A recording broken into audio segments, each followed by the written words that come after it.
Great. Hey, oh man, it's Happy Wednesday, Trinity. Man, Happy New Year. Happy New Year. Yeah, I'm excited to talk to you because you somebody who, you took one show by storm and they played it where you were actually just supposed to be the Caucasian guy. Yeah, yeah. So I would love to get into that because that's so trippy how they've been able to, you're biracial, but they've been able to like put it in this thing. I don't know, is that something that has happened for you in acting, or usually there's the ambiguous type of role thing, but this one it was actually like we can put him here. Right, right, right. Well, for me, the good thing about playing a character like Preston is it's on the complete opposite end of the spectrum from where I am in my everyday life. My skin tone may lend to me being white passing, but my demeanor and my soul is that of someone who is African American. It's something that it's my entire mentality. It's my makeup. So everything I do lends itself to that part of my ethnicity. So I would feel really comfortable saying that the only Caucasian part of me would be my skin tone. So I figured if I can play someone who is supposed to be Caucasian, who has no intellect with regard to African American heritage or background or lifestyle or any of those things, that I really can play anything because it's really difficult to play as if you don't know anything about this when it's your everyday life. So that's one of the good things that I like about actually playing Preston is it kind of gives me the confidence that okay, if I can play this role, then I can play anything. No, I love that because it's one thing where you all as actors, when you're supposed to empathize with a character, right? Like the villain or something, you could say, okay, we get White Thanos wanted to recreate the world. It's Right. overpopulated, but it's hard where you're like, no, I can't empathize with this. This person doesn't know. It's like this. There's no empathy I could really have. So, how did you get into the mindset to play Preston to make it believable? Because when you have those parts where you're playing this white guy that's actually dumbfounded by different things. And I remember one, I forgot which episode it was. I don't know if it was something. And then old girl got mad because I think it was something. I don't know if it was like a food reference you made in one of the episodes or something. But how have you been able to like, really do it in a way that's believable? Right. Well, for me, I use my everyday life and I kind of say, okay, this is what Trinity would do. This is what Trinity would say. What's the complete opposite of that? Because I feel like I said, Preston operates on the complete other end of the spectrum from Trinity. So if I can flip what I would do in my personal life and say, okay, this is what I would do, this is the approach I would take, this would be my demeanor, my attitude. Let's look at the complete opposite end of it. And that's usually where I find Preston in regards to his knowledge or his relationship as far as dealing with African American culture and background and an African American woman. Nice. Because for me, the outside of my mother, all the other women in my life, my aunts, my grandma, those people that I came up around were on my father's side, which were African American. So they have a hand in shaping who I've become and who I am. So having to pretend not to know how to deal with an African American woman is something in itself when that's what I'm used to dealing with on a regular basis. And even my wife being African American, I'm well versed in that. So let's look at that. Like I said, let's look at the opposite end. Nice. I love that. So when it came to a role about Preston, when it came to just this series, what was the most exciting thing for you, especially because you have a great start with your career. You've been on different shows, especially the originals, the Fate and the Furious and different things. What was it about Mhm. this that you kind of knew that was going to take you? Because you became a sex symbol for people. You became a sex symbol Yeah. for on there. You're like, when it comes to BT Plus and Sisters, it's like you, Lawrence, and Duval. It's like it's always like you three. But for you, what was it? Oh man, like the most exciting part for me was, working with Tyler in a bigger capacity, Tyler Perry. I did some stuff on some other of his projects, but it was in a smaller capacity, and that was when I was first getting to know Tyler. And for me, just being around someone, people think they know Tyler because they see all of the great things that Tyler does. And I'm like, if you really knew how good of a person Tyler Perry was, the stuff that you guys see is a microcosm of how good of a person he really is. Like I love working with Tyler. It's never work. I mean, you do work, but it's never work. You go there, you go to set, he's there. He makes everybody feel comfortable. It's always fun. He's fun. And people think, oh, Madea is funny and the characters he plays, they're so fun. Tyler Perry is hilarious. So you know you're gonna have a good time when you're on set with him. So that was what I was most excited about is working with him in a bigger capacity. Nice. I love that. I don't want to stay too far onto this role with you. I want to get to know a little bit more about Trinity. And so, where did your love for acting come from, and when did you know that this was the career goal for you? Um, as a child, I look when I played make believe and pretend and things of that nature. I generally love to do it alone by myself, where I could play all the characters, where I can be in complete control and direction. This was dating all the way back to grade school, elementary school, maybe even kindergarten. Because if I did make believe with other people and they would do things that were outlandish, it wasn't believable. I didn't feel like that kind of it bothered me even at that age. I'm like, that's not believable. That's not gonna make a good story. No, and things of that nature. So all the way back to then, I was enamored with the thought of creativity and acting and expression through acting.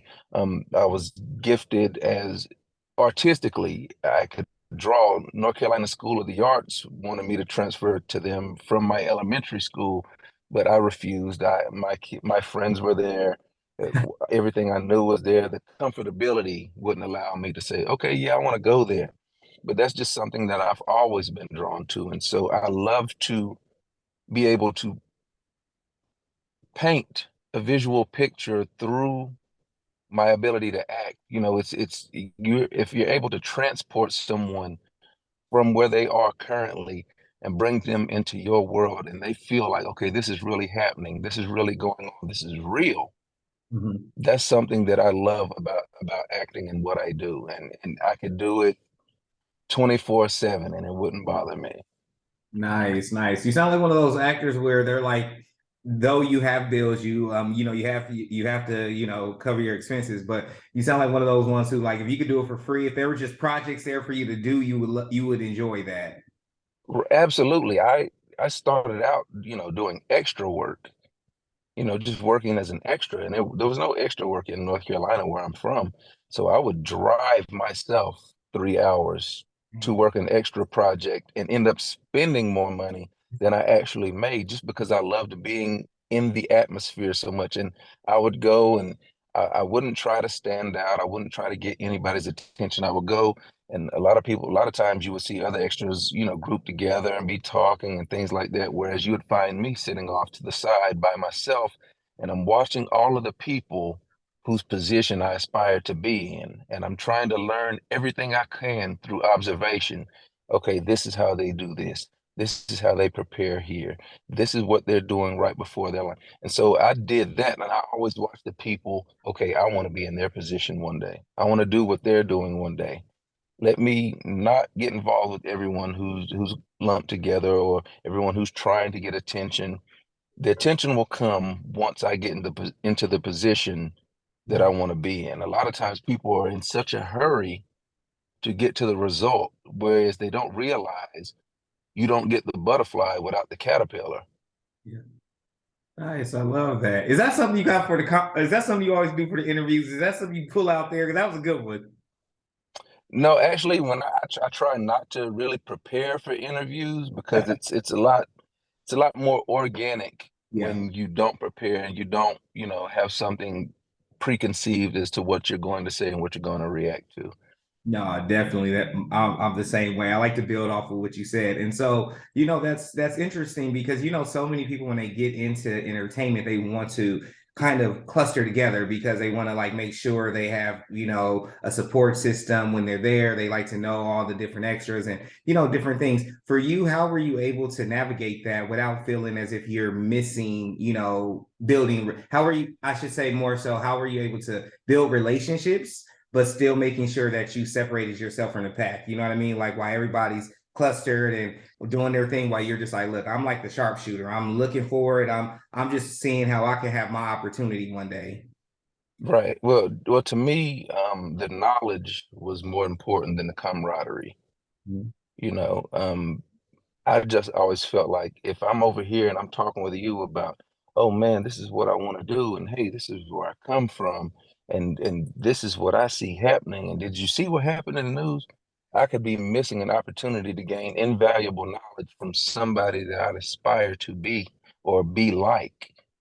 And so for me, it was all about how much can I learn in the time that I'm here? What can I take with me that I can utilize in future opportunities? Because the money wasn't what it was about. Like I said, I was spending more just to be there than I was actually making. But that didn't matter to me because I had a bigger vision in mind, you know? Nice. Was that vision the thing that kept you going when the times got tough, when you weren't getting the types of gigs you wanted, or you're close to getting the gigs? Because you hear all these stories, people were like, I was right there. I tested and still didn't get it. Yeah. Yeah. My vision was, I don't think that's what kept me going. It's just what I saw for myself. What kept me going was my faith. Nice. My faith that, okay, they saw something in me to bring me here for this. And anything like that, I took as a win. They see something. And the more and more I did extra work, it seemed like the bigger the part I got. And so even for the roles that I audition for today, like I audition, they bring me in for a second one or they bring me in for a screen test or something like that. Even if I don't get it, I'm like, well, they saw something. So that's a win for me. It wasn't just no. If it's, I've even gotten, he was great. We loved him, but we decided to change the age demographic for the character. Yeah. Okay, that's a win for me. It wasn't due to my inability or their disinterest in me. And so those out, I try to control what I can control Mhm. and let everything else fall where it does. There are always outside factors that you can't control, so there's no need to worry about those. Eventually, if you just keep, plugging along, then you'll get to where you want to be. I always tell people that, people are like, what's the best advice you could give an actor? I've been at this for so long, and I always try and tell them, never put an expiration date on your dreams. God's plans are greater than your own deadline. So if you just do what you want to do or what you aspire to do, and don't worry about, oh, it's been this long, it's been that long, you could give up today, and tomorrow would have been that blessing you needed to take you where you want to get to. Nice. I love that. When you're going into these roles and everyone has all these things, you said like specific demographics and are looking for certain types, right? Because you don't Hmm. necessarily fit in one shelf, you know what I mean? And there's always this kind of debate on if you're black enough, dark enough, light skinned, all these things, right? How has that journey been for you that you can kind of maybe go on any side of the spectrum? Have you seen more opportunities? Have you seen that the opportunities may be limited, or does it really just depends on the project? It just depends on the project. For me personally, I'm open to playing anything, anything that challenges my ability. I'm open to that. Sometimes I do wonder, if Hollywood or if, the acting industry, entertainment industry would know what to do with someone like me. Because it's like, Well, he doesn't identify as black, but he doesn't identify as white. He identifies as black, but he passes as white. So can we play him as white? Would he be open to that? And so sometimes I wonder about that, but I don't really worry about it. It crosses my mind, but it's not something that I really worry about. I just kind of let things play out how they may, and whatever I can control, I can. Whatever I can, I can't. No, I love it. I think it is definitely hard, especially when we have all these great debates, especially when they bring up like the Zoe Zeldanas and the Rosario Dawsons, where they can play so many different roles, right? Especially Right. they could be black woman or they could be Afro Latina because they are. It's like, you know what I mean? It's one of those Yeah. things. And I think it's harder for someone like you, where it's like we really aren't getting a T and Tamara with him. We know he's not, but we know he is. It's like, Yeah. it's funny because I think when I hear like, when you hear screenwriters talk about they play from their perspective, and I Right. don't a lot of people, white or black, are growing up with so many trinities in their lives. They grow up with the other one. So it's like, I don't think I can even see I'm looking at it, but I didn't write a character like that. So I just give it up to you. Right. I know it's like in acting, a thing is a thing, you know what I mean? And it's Hmm. hard because, which leads to my next question. Do you ever feel the need to write your own projects, or do you, even think about that because you can write yourself into something? Or do you just like to say, I'm more on just to stay in the acting side? I definitely have had thoughts of writing. Writing is also another passion of mine, which I feel like I'm more than capable of. I do have a few ideas they're kind of in the brainstorming phases on a few projects that I might be interested in writing. Whether I, play a part in it or not, um, that's always a plus if you can bring your vision to fruition, both in front of and behind the camera.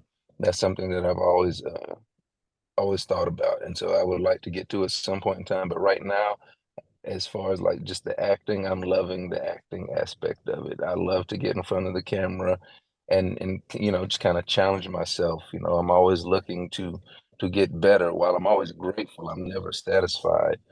And I think I'm my harshest critic. I watch myself weekly just to nitpick at myself. Okay, I could have did this better, or this mannerism right here might have changed the entire tone of the scene, and things like that. So yeah, I'm Nice. open to anything.